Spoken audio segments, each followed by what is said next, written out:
తమిళనాడులో ఎప్పుడైతే విజయ్ గెలిచాడో ఇక సినిమా రంగం వాళ్ళకి సంబంధించిన చర్చ పదే పదే నడుస్తుంది. ధనుష్ అక్కడ మళ్ళీ రాజకీయాల్లోకి వస్తున్నాడని, విశాల్ రాజకీయాల్లోకి వస్తున్నాడని, ఇదంతా అక్కడ కథ నడుస్తుంది. ఇంకొక వైపున ఆంధ్రప్రదేశ్లో చర్చకు వచ్చింది. ఇక్కడ ఆంధ్ర రాజకీయం ఒకటి గుర్తుంచుకోవాలి. ఎన్టీ రామారావు పార్టీ పెట్టినప్పుడు ఆ రోజున సినీ నటుడు అనే కోణం కాకుండా అదొక్కటే కాకుండా కాంగ్రెస్కి ప్రత్యామ్నాయం లేదు. కమ్యూనిస్టులు కాంగ్రెస్తో అవసరమైనప్పుడు కుమ్మక్క అయిపోతూ ఉంటారు. దాంతో కమ్యూనిస్టులు తమ పార్టీ అధికారంలోకి రావాలని ఎప్పుడు కోరుకోలేదు.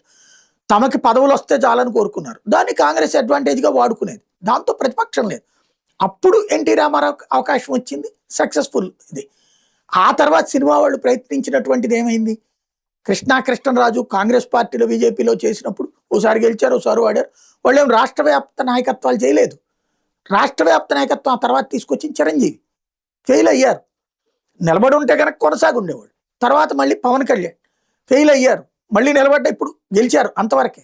కానీ ఇప్పటికి కూడా తను ప్రత్యామ్నాయ శక్తిని కాదని తనే చెప్తున్నారు. అట్లాంటప్పుడు అల్లు అర్జున్ వస్తేనో జూనియర్ ఎన్టీఆర్ వస్తేనో ఏదో జరిగిపోతుందనే అమాయకత్వం అనవసరం. ఆంధ్రాలో సినీ ఫేస్తో రాజకీయాలు అనేటటువంటిది దాంట్లో కొనసాగదలుచుకుంటే ఓకే, కానీ రాష్ట్ర నాయకత్వం మొత్తం మార్పు అన్నది అసాధ్యం.